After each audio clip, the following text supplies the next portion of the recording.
பாருக்குள்ள இவங்கள் தான் ஆறு கற்பாறை மேல் விதைக்கப்பட்ட விதை. எத்தனை பேர் ஆண்டவருடைய வசனத்தை கேட்டு உடனே இந்த சேர்ச்சில இருக்கீங்க, உணர்வடைறீங்க, வீட்டுல போகும்போது உணர்வடைறீங்க, சேர்ச்சில இருந்து நினைச்சுங்க மெசேஜ் முடிச்சுட்டு வீட்டை போக பைக்கை ஓடிக்கொண்டு போகும்போது ஆண்டவரை நான் அப்படி வாழக்கூடாது, ஆண்டவரை நான் அப்படி வாழக்கூடாது. சரி வீட்டை போறீங்க, வீட்டை போய் ஒரு நாள் சந்தோஷமா இருக்கிறீங்க, சரிதான் ஒரு மனுஷன் பேசினா காணும்.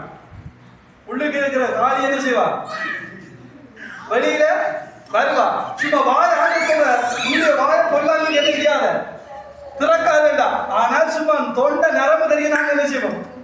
கத்துவோம். அப்ப இப்பேற்பட்ட ஆகத்தான் ஆண்டவர் சொல்றாரு, நீங்கள் தானப்பா அது கற்பாறை மேல விதைக்கப்பட்ட விதை. இந்த சில பேர் இருக்கிறீங்க, சில பேர் இருக்கிறீங்க, கால் உள்ளவங்க என்ன செய்ய கடவுள் கேட்க கடவுள். நான் சில பேருக்கு இந்த விஷயம் விளங்கும்.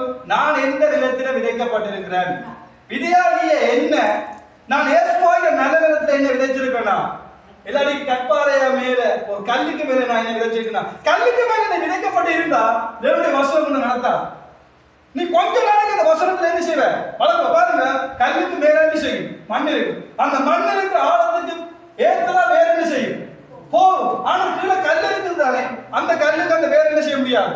துளைச்சு கொண்டு போக முடியாது. அந்த வேர் துளைச்சு கொண்டு போகாதால அதை என்ன செய்யுது? வேர்படி கிடமில்லாதால கருது. அதே மாதிரி தான் நீங்கள் உங்கள் விதையாகிய உங்களை கல்லுக்குள்ள நீங்க விதைச்சு வச்சீங்கன்னா, கல்லு நிலமாகிய உங்களுக்குள்ள விதைச்சு வச்சீங்கன்னா, அந்த நீங்க கொஞ்சம் காலத்துல இயேசுவே இயேசுவே ஹல்லேலூயா ஹல்லேலூயா ஹல்லேலூயா கத்தி கத்தி ஆர்ப்பரிப்பீங்க.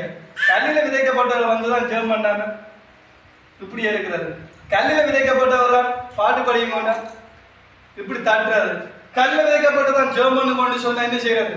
ஜெபம் பண்ணாம ஒருத்தர் பாக்குறது. ஆவினா வேத போற ஜெபம் பண்ணு கொண்டு சொன்ன ஒருத்தர் மிஞ்ச ஆவி இல்லாதாங்க என்ன செய்யறது? இவையில கற்கள் மேல விதைக்கப்பட்ட விதை. ஆண்டோட வசனத்தை காட்டு உடனே உணர்வாடுறீங்க. ஆனா எடுத்த தீர்மானத்துல என்ன செய்யறீங்க? விட்டுறீங்க. ஆண்டோட வசனத்தை காட்டு இந்த இடத்துல ஆண்டோட வசனத்தை காட்டி எத்தனை பேர் எத்தனை தீர்மானம் எடுத்துருப்பீங்க. ஆனா அந்த தீர்மானத்தை எத்தையாவது ஒன்று நீங்க சரியா செய்றீங்களா? சரியா செய்றீங்களா? நீங்க எத்தனையோ தீர்மானம் எடுத்திருப்பீங்க. சில வேளை தனியில நீங்க தனிமையில ஜெபம் பண்ணும் போது ஆண்டவர் உணர்த்தி இருப்பார். எத்தனை பேர் நீங்க பொருத்தனை பண்ணிருப்பீங்க. அந்த பொருத்தனை நீங்க உண்மையா இருக்கிறீங்களா? ஆண்டு சொல்ற ஒருத்தன் பொருத்தனை பண்ணிவிடத்தை செய்யாம என்ன செய்யுது? பாவம். இப்பேற்பட்ட ஆக்கள்லாம் யாரு? கற்பாறை மேல விதைக்கப்பட்ட விதை. அடுத்து சொல்ற பாருங்க, முள்ளுள்ள இடங்களில் விதைக்கப்பட்டவர் வசனத்தை கேட்கணும் இருந்தும் உலக கவலையும் ஐஸ்வர்யத்தின் மயக்கமும் வசனத்தை நெருக்கி போடுறதால் அவன் பலனற்று போகிறான். அடுத்தவங்க குணாதிசயம் பாருங்க. அடுத்தவன் என்ன செய்யணும்? இந்த முட்கல்ல விதைக்கப்பட்ட விதை என்ன செய்யறது? முட்கல்ல விதைக்கப்பட்ட விதை. அவன் கொஞ்ச நாளைக்கு சந்தோஷமா இருப்பான். குடும்ப பொறுப்புன்னு வேற என்ன செய்யுது? குடும்ப பொறுப்பு. நான் சொல்ற குடும்பத்தை விசாரிக்கிற முடிவு செய்யறதுக்கு தகுதியே இல்ல. குடும்பத்தை விசாரிக்கணும். ஆனா குடும்பத்தை விசாரிக்கிறதுல சில பேர் என்ன செய்யறாங்க? ஆண்டவரை மறந்து உலக ஐஸ்வர்யத்தின் மயக்கம் அவங்களை என்ன செய்யுது? மயக்குது. தன்னுடைய சுகபோகத்துக்காக தன்னுடைய ஆசீர்வாதத்துக்காக என்ன அழைச்ச தேவனுக்காண்டி நான் எதையும் செய்ய வேணும், என்னோட இருக்கிற தேவனுக்காண்டி எதையும் செய்ய வேணும், நான் ஒன்றுமே இல்லாம இருந்த போது என்னை தேடி வந்த தேவனுக்கு செய்ய வேணும் என்ற உணர்வு இருந்தது. ஆனா என்ன செய்யுது?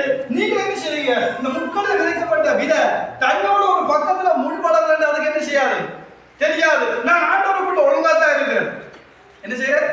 ஆண்டவருக்குள்ள ஒழுங்காத்தான் இருக்கிறேன். நான் விதைக்கப்பட்டிருக்கிறேன். ஆண்டவருடைய நல்ல நிலமாக இல்லத்துக்குள்ள விதைக்கப்பட்டிருக்கேன். என்ன செய்யறோம்? வளர்ந்து கொண்டே வாரம். ஆனா உங்களுக்கு பக்கத்துல நீங்க உலகத்தின் ஐஸ்வர்யத்தின் மயக்கத்திலேயும் அந்த ஐஸ்வர்ய மயக்கம் வரும்போது நான் கொஞ்ச நாளைக்கு சம்பாதிப்போம். என்ன செய்வோம்? கொஞ்ச நாளைக்கு சம்பாதிப்போம், கொஞ்ச நாளைக்கு தேடுவோம். அதுக்குள்ள என்ன செய்வோம்? ஆண்டவருடைய காரியத்தை செய்வோம். கொஞ்ச நாளைக்கு நாங்கள் என்ன செய்வோம்? முதலாவது கொஞ்ச நாளைக்கு பொறுமையா இருப்போம். பொறுமையா இருப்போம். அடிப்படியே சும்மா டக்குன்னு எடுத்து புள்ளியங்கள் அது எதுவும் செய்யக்கூடாது. கொஞ்ச நாளைக்கு என்ன செய்வோம்? பொறுமையா இருப்போம். அதுக்கு பிறகு கொஞ்சம் ஆண்டவர் என்ன அழைப்பார். நீங்க இந்த ஆர்வம் அவனை அழைக்கிறது உன்னை அழைப்பார். அப்ப நான் போய் செய்வேன், ஊழியத்தை செய்வேன். ஊழியன் சுவிசேஷம் சொல்றது எல்லாருமே விழுந்த கடமை. சுவிசேஷம் சொல்ல போறதுக்கு ஒருத்தரை ஆண்டவர் அழைக்க வேண்டிய அவசியம் இல்ல. நீங்க ரட்சிக்கப்பட்ட சுவிசேஷம் சொல்லு, ரட்சிக்கப்பட்ட சுவிசேஷம் சொல்லு. சுவிசேஷம் சொல்றதுக்கு குறும்ப ஆண்டு உங்களை பேர் சொல்லி அழைக்கிறதுக்கு தேவையில்லை. ஏன்னா சுவிசேஷம் தான் முடியும். என்ன செய்யறீங்க? இந்த முட்கள விதைக்கப்பட்ட என்ன செய்யறாங்க? ஐயோ இந்த மனுஷன் இது கேட்டது. ஆனா கொஞ்ச நாளைக்கு ஆண்டவர் ஆசை இருக்கும். சரி இப்படி காரியம் செய்ய வேணும், சேர்ச்சியில் என்னென்ன விஷயங்கள் செய்ய வேணும், சேர்ச்சுக்கு இப்படி செய்ய வேணும், சேர்ச்சி ஊழியங்களை நான் இப்படி ஈடுபடணும், சேர்ச்சி ஊழியங்களை நான் இப்படி செய்ய வேணும், சேர்ச்சி காரியங்கள் இப்படி செஞ்சுட்டு இருக்க முடியும். ஆனா கொஞ்ச நாள்ல என்ன செய்யும், இங்க காசை போட்டு அங்க வரும், இப்படி காசு எடுத்து அப்படி வரும், இந்த காசை அப்படி போடணும், இப்படி நான் தேட வேணும். ஆனா தேடுற குறை இல்லை. ஆனா நீங்க தேடாம அதை தேடுறீங்கன்னு சொன்னா நீங்க எல்லாம் முக்கள்ல விதைக்கப்பட்ட விதையே இந்த முக்கள்